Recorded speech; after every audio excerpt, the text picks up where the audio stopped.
Welcome everyone to Millionaire Brand Creation. I am super excited to have another amazing guest, a friend of mine from high school, Nico Howard, who's gone on and done some amazing things. Nico is the chairman of the Planning and Zoning Commission for the city of Phoenix. He is a co-owner of Nidax Limited Partnership, and he, along with his partners, are involved in a myriad of different real estate development deals and real estate deals in general. Did I kind of hit that on the head there? Yeah, absolutely. Happy to be here, Michael. Thank you for the invitation. Hey, thanks for coming on. We do this, or at least I try to do this every week or so, and I try to bring in really strong entrepreneurial minds like yourself to kind of tell us their story. So if you can, take us back to when you were a young Nico and what kind of gave you that entrepreneurial drive. Well, I'm going to start by taking qualm with the fact that you no longer think I'm a young Nico. But it's a fair question. I think that I really kind of got that entrepreneurial bug for the first time in college. And I was very fortunate. I went to USC in Los Angeles, and I think that there's, call it a spirit of entrepreneurship that lived there when I went there. And so that was kind of woven into the tapestry of the values. I think that people there, or kids our age, really looked up to founders and entrepreneurs and folks that were doing big things in their industry. And so laterally, looking at other people that I was friends with, I had the benefit of being around a lot of people that were starting things. We started a magazine. Candidly, it was kind of a way to have some fun and do something business oriented while also meeting girls. And so I call it our version of Tempe 12 in LA. And from there, it just kind of spiraled. I realized that business was something I was very passionate about.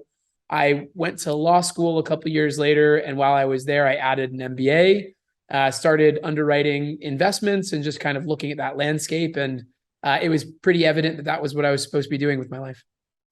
So after Notre Dame, after your MBA, you came back to Arizona. Tell us about that transition, because I know a lot of people listening in, or maybe at that point right now with the economy that are like, well, how do I pivot? What do I do? And tell us kind of that exuberance that you had as a young kid starting the business that you're in. Yeah, sure. So it didn't quite happen that directly. So I graduated from Notre Dame in 2016. I practiced at a law firm called Kirkland & Ellis in Chicago. I was in the general corporate and private equity group, specializing in complex M&A and private equity transactions. Wonderful education, best of all, an education in what I didn't want to do for the rest of my life. In my first year or year and a half of practice, I actually purchased a small apartment building out on the near west side of Chicago with my girlfriend at the time and my best friend from law school. And again, I had always shied away from getting into real estate because that's what my family had done. I felt very strongly about carving my own path. I didn't want to work with family. But within 6 weeks of buying this building, and I probably underwrote buildings for 90 days before we actually made offers on anything. So within that time, it became immediately apparent that I had kind of missed my calling, that was the perfect marriage of my skill set, my personality, my passions, what I enjoyed. I really enjoyed the people aspect. I really enjoyed the negotiating aspect. At the time, I was sequestered in an office for 14 hours a day. The hours were brutal. The work was not fulfilling. It was very, you might call it sexy work in terms of the fact that your deals might be on the front page of the Wall Street Journal. But if you looked at the actual stuff that I was doing, what a real transaction looked like, what a corporate attorney does on a day-to-day basis, it was awful. I mean, it was the worst thing that you could imagine. So I didn't leave right away, but probably within the next 6 months. I think I left after about 18 months of practice in Chicago, came back to work with my dad. I was really fortunate to make that decision when I did. He had been trying to get me to come back since I was about 18 years old. I had avoided it for, call it a decade. We didn't expect it. We thought my dad had another 25 years. I worked with my dad for the last 3 years of his life, and then he died very unexpectedly. So there was a ton of wisdom, and I'm really grateful for that decision coming back when I did. Number one, from a personal perspective, it was so meaningful to spend that time with my dad at the time that I did. But from a business and a logistical perspective, I can't imagine today what I would have done without that leadership and that mentorship and really learning to run our company as his number two for those 3 years. Here's a question for you. Obviously, your dad was a big influence on you, as is mine. So we have a similar dynamic in that way. What did your dad teach you? What wisdom did he bestow on you that you think really helped change the trajectory of your life, especially in the real estate realm? Yeah, I would tell you a couple of things. And there were, I would say 90% of the advice was the best advice I've ever gotten. The guy understood the world better than anyone else. And then 10% of it, I probably have spent the last couple of years trying to unlearn, which you might be able to relate to as well. He really instilled in me the value of the buy. Right? We are of the belief that the money is always made on the buy. I'd say a couple things. Money is always made on the buy. You make your money from the deals that you don't do. And kind of in that same vein, it takes a second to get into a deal, and it takes a second to get into any kind of deal and a decade to get out of a bad deal. Right. And so, and then, one of his favorite expressions, he would try to say it in words that I can say on the air. He'd say, a great deal turns good, a good deal turns to doo-doo. And I think that that's true. I think that we have a tendency to overestimate returns, to underestimate expenses, to under budget when it comes to contingency and unexpected costs. And so to just kind of have a baseline thinking that is inherently conservative and planning for downside protection, preservation of principle, and just knowing that things are never going to be as good as you hope they are. That served me well my entire life. See, that's great advice. And I learned a lot of that from my dad too, except he never practiced it. Yeah. It's like you learn from their mistakes, let them jump on all the grenades. But if you had to, let's say all the money, all the wisdom that that your dad and your mom bestowed on you, which is a wealth of information, what would you do if you had to hit the reset button today in this market right now? I would have started sooner. And so I would tell you there were positives and negatives to having sophisticated parents. The positives were they taught you a bunch of great stuff. The negatives is that they wanted you to start sophisticated, right? So as a 13-year-old kid, they wanted you to be sophisticated. And they talked me out of a lot of things that I should have done. Not because those things would have been wildly successful from a monetary perspective, but because that's how you develop judgment. That's how you develop wisdom, is by repetition and momentum, right?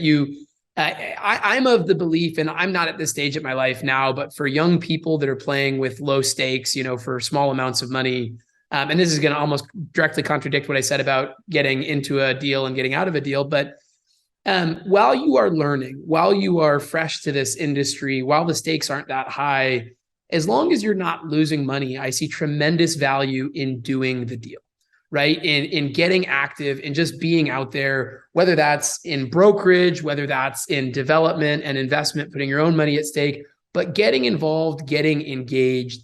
They talked me out of stuff, years and years and years, because I wasn't doubling or tripling my money on various endeavors. And I just don't know that that's the realistic metric you should start with as an investor. Now, it is where you should end up. I would suggest as a sophisticated land guy, if you're not doubling your money every 5 years on a land deal, you probably shouldn't do the deal. And every asset class looks different, on stabilized assets. You're trading risk for reward always. You're quantifying and pricing risk. So land tends to be illiquid. Land tends to be the first thing that corrects in a recession. There's all these various reasons, but I was held to this metric of success that caused me not to participate in the market at all because I couldn't meet that metric. And so what I would say is I would have much rather started doing unimpressive deals at 16 years old as a realtor, but getting that experience than waiting to be a sophisticated, almost institutionally savvy investor, because nothing replaces, call it experience or reps or judgment. All of that is born from experience, not from education. Yeah, it's funny that you say that. It's interesting as we get older, when we're young, we think we're brilliant, right? I'm going to take a few risks. I'm going to do these deals. I'm going to do this. I'm going to do that. I'm smarter than everyone around me. And then you get burned, obviously, fast. And after you get burned, you start realizing I got to go back to the simple methods. It's funny how the most sophisticated investors and land developers, and I'm sure you could attest to this, really boil it down to just basic bottom line metrics of making money. If it's not easy and it's not duplicatable, don't do it. I mean, wouldn't you agree with that? If you can't do it on the back of a napkin, I would suggest you can't do it. That's right. That's right. Yeah. Now, once your father passed, were there other mentors in your life other than your mom that gave you wisdom? If so, who were they and what did they teach you specifically?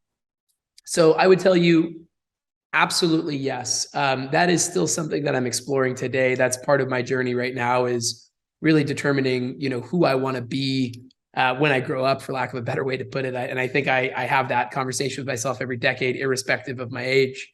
I would tell you a couple of my mentors right off the bat. Mike Lieb here in town, probably the best multifamily broker that's ever walked these streets. Dave Sucheski is an attorney here in town. He's my attorney.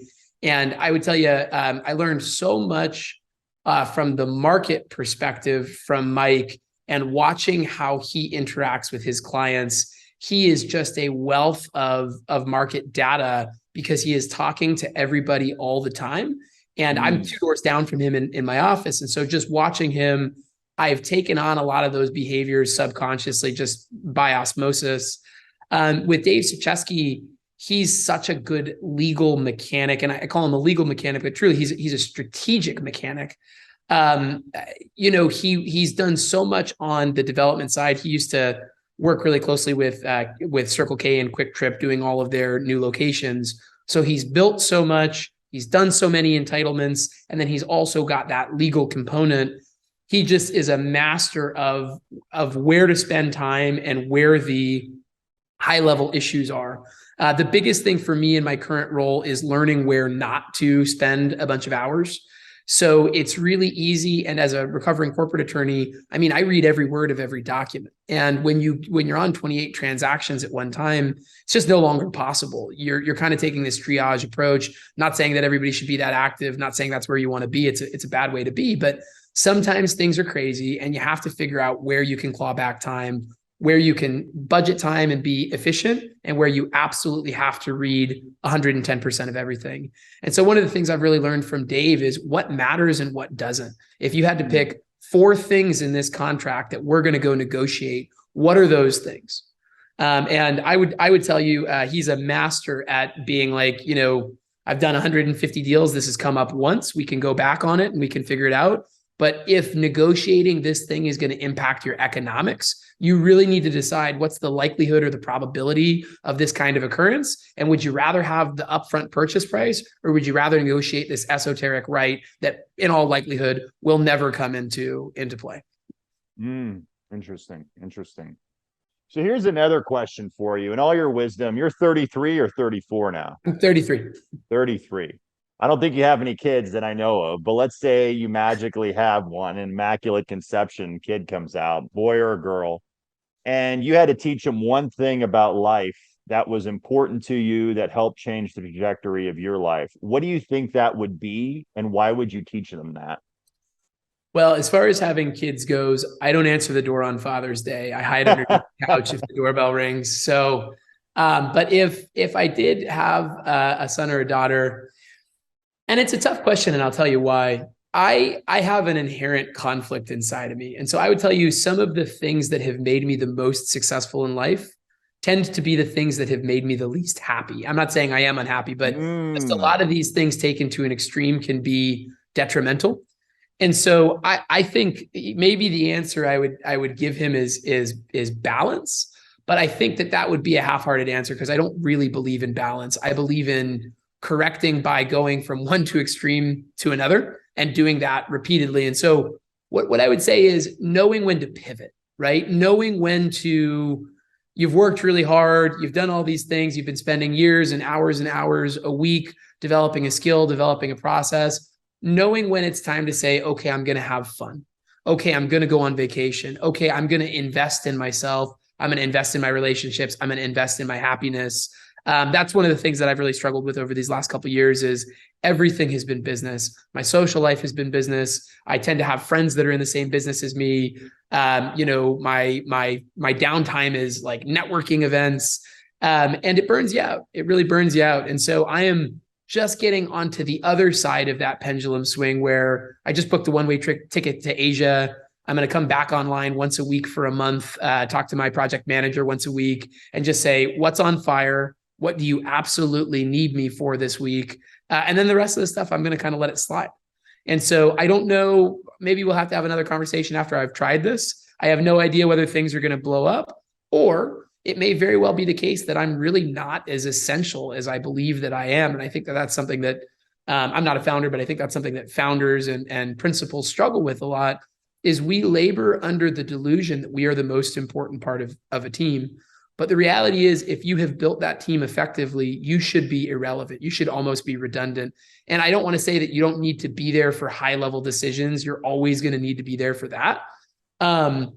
But do you need to be putting in the 65 hours a week to basically do everything to make sure that it's done to your standard? And so I'm really struggling with this idea of like, how do I get things 80% of the way there? And then how do I let go and move on to the next high level, high revenue generating activity, knowing that that last 20% isn't worth the time that would be required for me personally to squeeze it out? How can I empower others? How can I delegate to others? And how can I go get a new deal as opposed to, correcting typos on an old deal, so to speak? I'm wondering if you suffer from this too, because I know I do. It's almost an enigma, right? You work your ass off, then you get tired of working, then you want to travel, then you're traveling, and then you're kind of bored because you're like, I got to use my mind. I got to do a deal. I got to do something. Have you fallen into that trap before?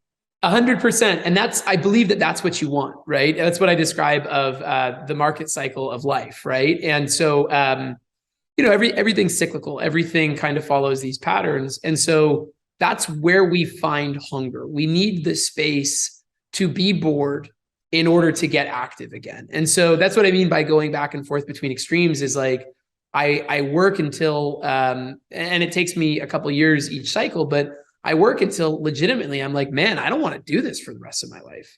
And then you take a little break, and during that break, you naturally start to get hungry again, because it's who you are, right? It's who you are, and you liked work. If you hadn't done it to excess, you would have continued to like work. It's in your DNA. Not everybody's like this, but I know that you and I are. And so sometimes you just need the space to look back longingly and say, man, I really miss working with my friends. I really miss being creative. I really miss activating my brain. And you naturally gravitate back to that thing, but it mitigates that feeling of obligation and responsibility. And it's your choice again, right? Because that's, at the end of the day, that's, I think, what we all want, is this feeling of autonomy, this feeling of freedom, this feeling of passion for what we do. When we feel like we're being forced into something, it's difficult to feel passionate about it. And sometimes our deals, sometimes our companies can become prisons that we've erected, right? Especially, I'm starting to, for the first time, really look at hiring more employees. And man, that is one of these places where you're like, shit, I really have to be in the office now, right? Like, I can't do this from the home office. I can't go meet people at coffee shops and go talk to sellers. Like, at some point in time, the leader needs to physically be there leading. And so, and it's just a whole new world with work from home and all these things. And one of the things that I'm really struggling with is creating a culture.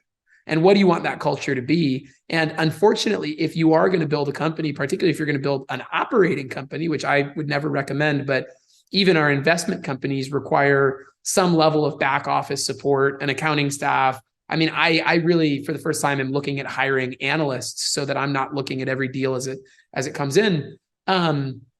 But there's this element, we want to hire people that are like us, but that it doesn't work that way. You don't see multinational corporations where all 30,000 employees are young entrepreneurs that march to the beat of their own drum, right? And so you kind of have to, at some point, have some consistency and stability in order to instill culture in your employees and your organization. And from where I'm sitting, a lot of those things are antithetical to this concept of entrepreneurship and setting your own schedule and going at your own pace and eating what you kill. And that's half of why a lot of the entrepreneurs that I know got into this space, is because they weren't a corporate, I call it 9 to 5, but my corporate was 8 to 9. And I mean 8 a.m. to 9 p.m. So It's just a weird thing. And I would say, kind of going off script for a minute or off on a tangent, so much of this is driven by personality and psychology. There's no business book that you can really read this in. It's exploration of self, right? It really is determining who you are. And so, weird tangent. I don't know if that told you anything, but these are the things that I'm battling with right now. Here's the big question for you. I look at this a lot in my life, and I'm sure you do too. It's kind of like that happiness quadrant. Like, what in your life actually has brought you the most happiness? You got a sick house down the street of a house that hopefully, if interest rates don't continue to go up, I'm gonna fucking build.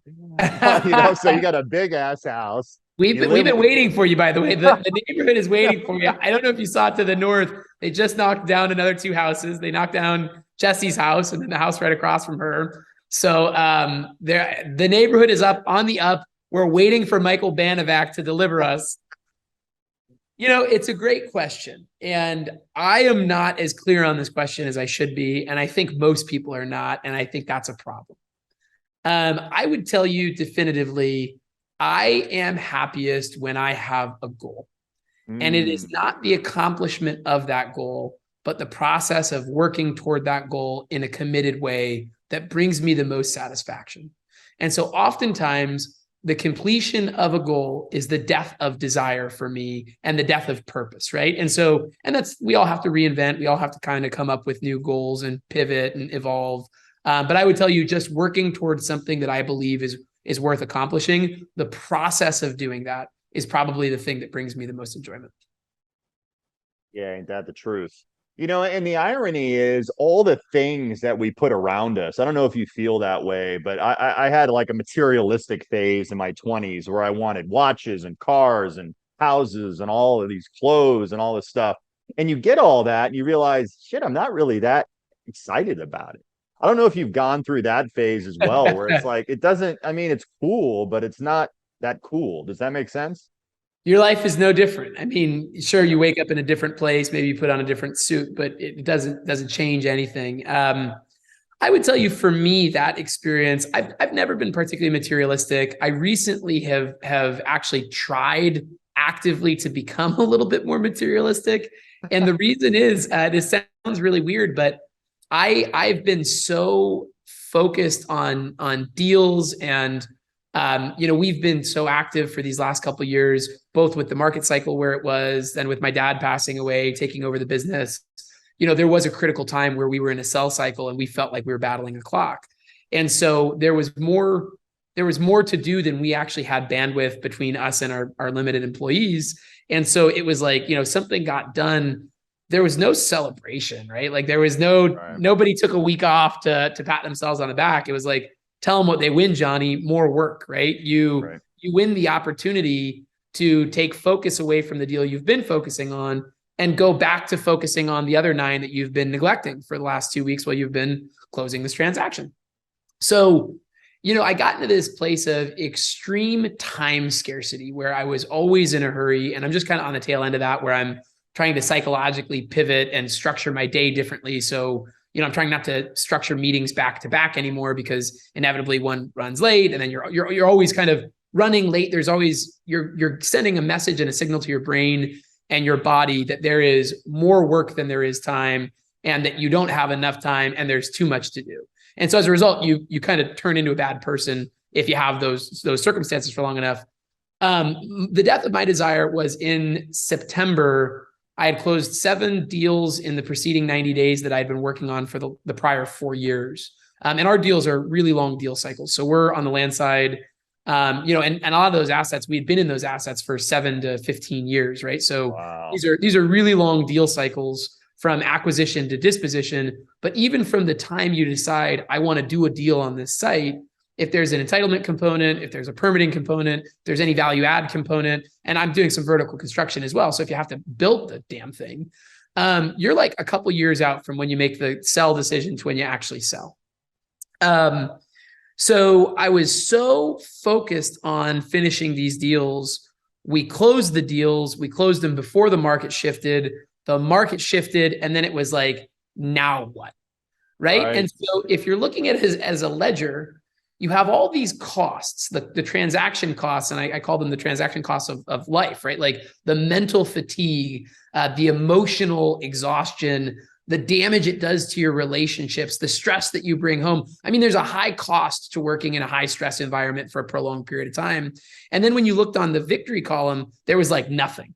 Because I wasn't really doing it for the money. I was doing it, for a lot of reasons, but money wasn't really a big driver of it. Money was a proxy for excellence and success and all of these things, and honoring my father's legacy and doing what I believed I could do. And I don't know if there was really anybody that said like, he'll never be able to do that. But in my head, there's always a million people that are like, he'll never be able to accomplish that. And you're proving somebody wrong. And then you talk to your friends and they're like, yeah, everybody thought you were going to be able to do it. I don't know where you get this weird chip on your shoulder.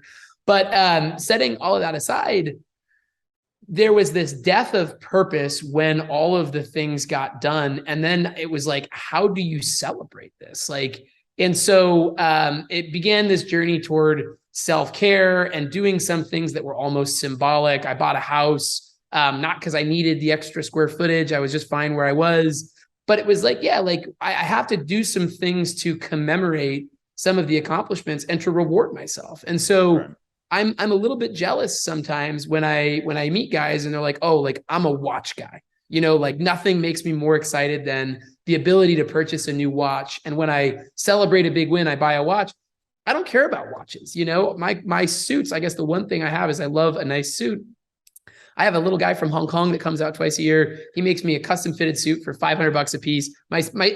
I've spent my life value engineering. I spent my life looking for deals. I spent my life finding ways to get nice things for cheap.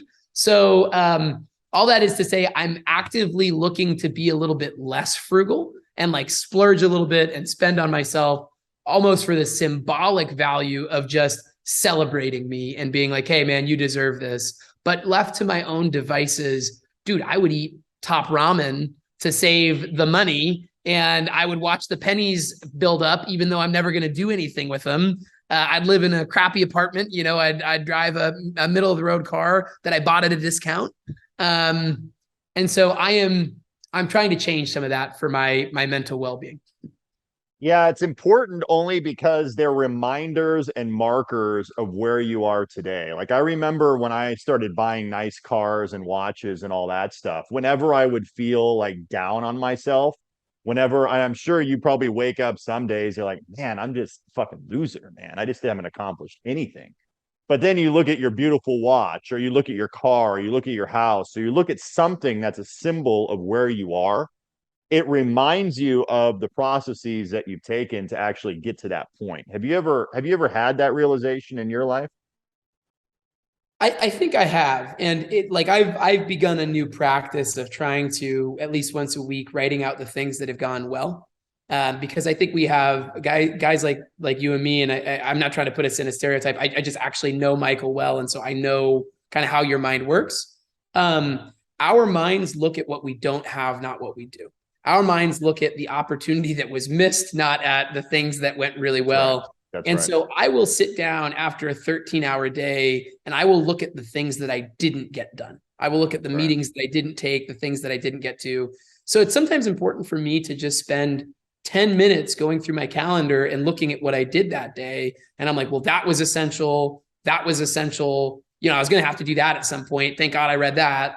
And just being like, all right, so maybe it should have been a 14-hour day and it was a 13-hour day, but a 13-hour day is still pretty good.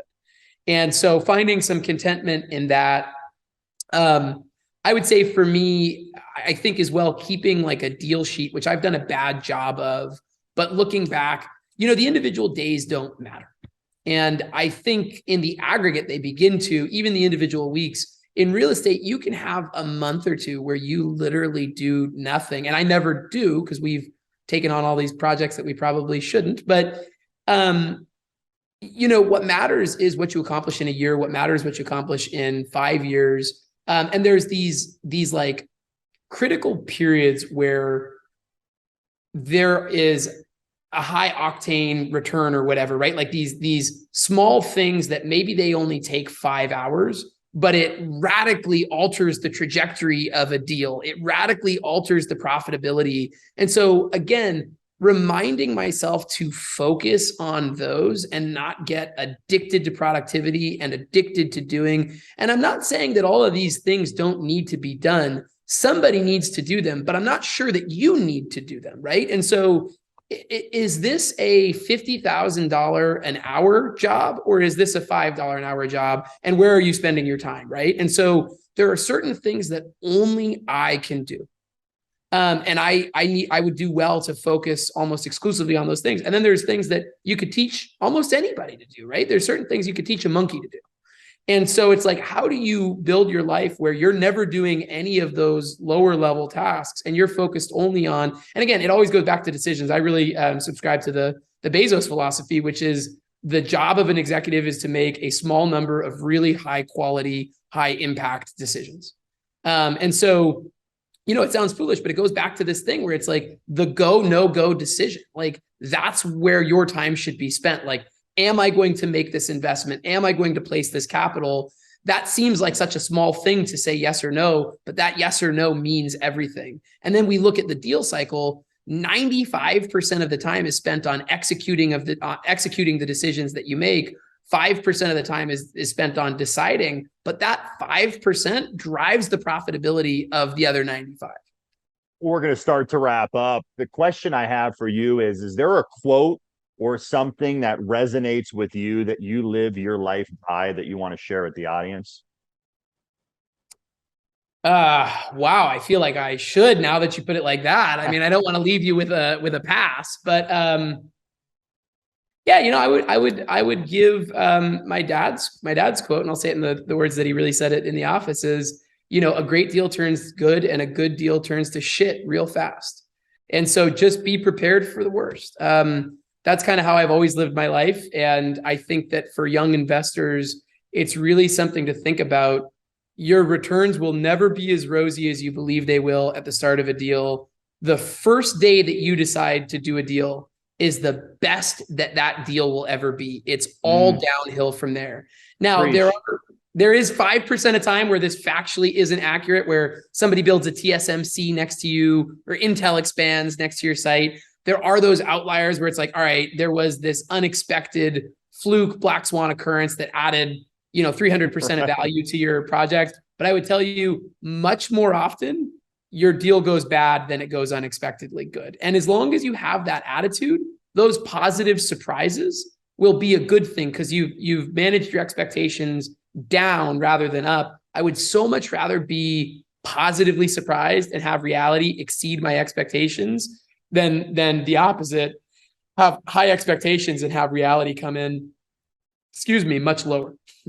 I love that. I love that. So if you had to summarize what we talked about today, what are some of the highlights and takeaways other than that great quote that you just told us about your father? I would say learn from the people that have done what you seek to accomplish, right? You can learn from everybody, but if you're really trying to build a model and emulate somebody, look at the person that you want to be, and be very careful in your role models. I mean that both personally and professionally. Be conservative. Don't lose money.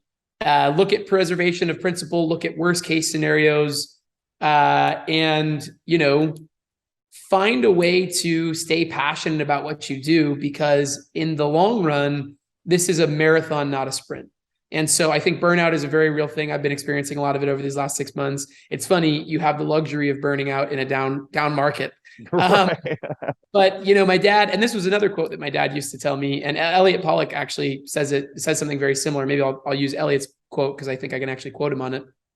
But he says, you know, real estate is the only industry in which you're going to spend, 3 years working moderately, 2 years working 14 hours a day around the clock, and then, you know, a year and a half that you just go on vacation. Because if you stay around and you're trying to work during that time in a down market, realistically, you're probably just going to make mistakes. And so know when it's time not to do a deal. Sometimes the right answer is nothing. I see a lot of guys that get bored. I see a lot of guys that are, again, addicted to this productivity, addicted to finding deals.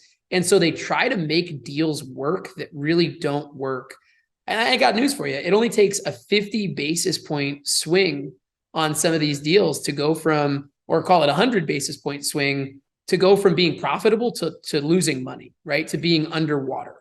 And so, and as we've seen in the last couple months or in the last year, things can change really fast. When things change, they change abruptly and unexpectedly.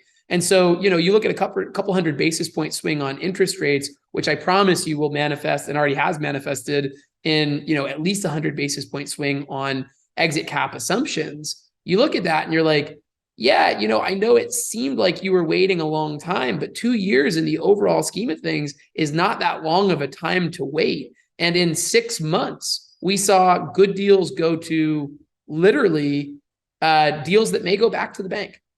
Yeah, ain't that the truth? Where can they find you, Nico? Where can they get in contact with you? Do you have any social media or any ways that best way to get a hold of you? So I am actively trying to prevent people from being able to get a hold of me. I've been a little bit too accessible. What I'd say is they can get a hold of you, and if it merits passing on their contact information, you can get a hold of me. If you guys know me personally, I would say reach out to Michaela, my project manager and assistant. But otherwise, if you see me, say hello.